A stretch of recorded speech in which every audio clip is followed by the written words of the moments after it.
ಸಂಸತ್ತಿನ ಮುಂಗಾರು ಅಧಿವೇಶನದ ಎರಡನೇ ವಾರದ ಮೊದಲ ದಿನವಾದ ಇಂದು ಕೇಂದ್ರ ಸಚಿವ ಡಾಕ್ಟರ್ ಜಿತೇಂದ್ರ ಸಿಂಗ್ ಸಾರ್ವಜನಿಕ ಪರೀಕ್ಷೆಗಳ ಅಕ್ರಮ ನಿಯಂತ್ರಣ ತಿದ್ದುಪಡಿ ಮಸೂದೆ 2026 ಲೋಕಸಭೆಯಲ್ಲಿ ಮಂಡಿಸಿದರು. ತಿದ್ದುಪಡಿ ಮಸೂದೆ ಮೇಲಿನ ಚರ್ಚೆ ನಾಳೆ ಬೆಳಗ್ಗೆ 11 ಗಂಟೆಗೆ ನಡೆಯುವ ಸಾಧ್ಯತೆ ಇದೆ. ಈ ತಿದ್ದುಪಡಿಯಲ್ಲಿ ಪರೀಕ್ಷಾ ಅಕ್ರಮದಲ್ಲಿ ಭಾಗಿಯಾದವರಿಗೆ ಜೈಲು ಶಿಕ್ಷೆಯ ಪ್ರಮಾಣವನ್ನು 5 ರಿಂದ 10 ವರ್ಷಗಳಿಗೆ ಹೆಚ್ಚಿಸಲಾಗಿದೆ. ಜೊತೆಗೆ ಅಕ್ರಮದಲ್ಲಿ ಭಾಗಿಯಾದವರಿಗೆ ದಂಡ ಶುಲ್ಕವನ್ನು 5 ಕೋಟಿ ರೂಪಾಯಿಗೆ ಹಾಗೂ ಅಪರಾಧಿಗಳಿಗೆ 8 ವರ್ಷಗಳವರೆಗೆ ಅಮಾನತು ಶಿಕ್ಷೆ ನೀಡುವ ಕುರಿತು ಪ್ರಸ್ತಾಪಿಸಲಾಗಿದೆ.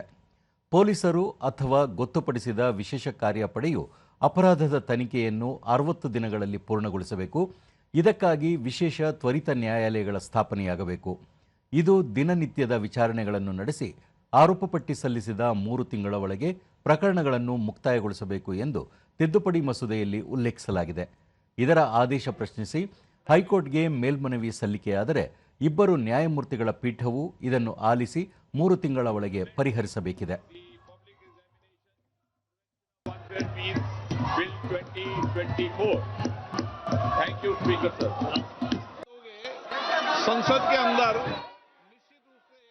ಇದಕ್ಕೂ ಮುನ್ನ ಮಸೂದೆಯ ಕುರಿತು ಚರ್ಚೆಗೆ ಅವಕಾಶ ನೀಡದ ವಿರೋಧ ಪಕ್ಷಗಳು ಗದ್ದಲ ಆರಂಭಿಸಿದವು. ನೀಟ್ ಪ್ರತಿಭಟನೆ ವೇಳೆ ವಿದ್ಯಾರ್ಥಿಗಳ ಮೇಲೆ ನಡೆದ ಲಾಠಿಚಾರ್ಜ್ ಘಟನೆಯನ್ನು ಮುಂದಿಟ್ಟುಕೊಂಡು ಬೆಳಗ್ಗೆಯಿಂದಲೂ ಕಲಾಪಕ್ಕೆ ಅಡ್ಡಿ ಉಂಟು ಮಾಡಿದರು. ಹಲವು ಬಾರಿ ಕಲಾಪವನ್ನು ಮುಂದೂಡಲಾಯಿತು.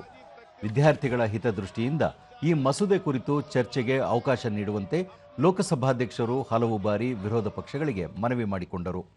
ವಿರೋಧ ಪಕ್ಷಗಳು ಕಲಾಪಕ್ಕೆ ಅಡ್ಡಿ ಮಾಡುವುದು ಸರಿಯಲ್ಲ, ಸಾರ್ವಜನಿಕ ಪರೀಕ್ಷೆಗಳ ಅಕ್ರಮ ನಿಯಂತ್ರಣ ತಿದ್ದುಪಡಿ ಮಸೂದೆಯು ಕೋಟ್ಯಾಂತರ ವಿದ್ಯಾರ್ಥಿಗಳ ಭವಿಷ್ಯವನ್ನು ಒಳಗೊಂಡಿದ್ದು ಇದು ಅತ್ಯಧಿಕ ಮಹತ್ವಪೂರ್ಣ ಮಸೂದೆಯಾಗಿದೆ.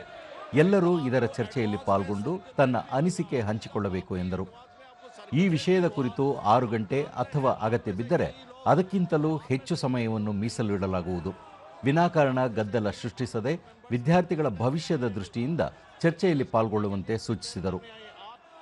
ಇಷ್ಟಾದರೂ ಗದ್ದಲ ಮುಂದುವರೆದ ಹಿನ್ನೆಲೆಯಲ್ಲಿ ಕಲಾಪವನ್ನು ನಾಳೆ ಬೆಳಗ್ಗೆ 11 ಗಂಟೆಗೆ ಮುಂದೂಡಲಾಯಿತು.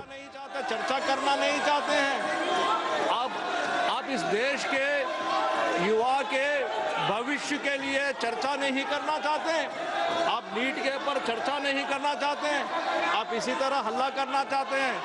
हमारे देश के युवाओं के बारे में आप सोचना नहीं चाहते हैं, उनके बारे में चर्चा नहीं करना चाहते हैं।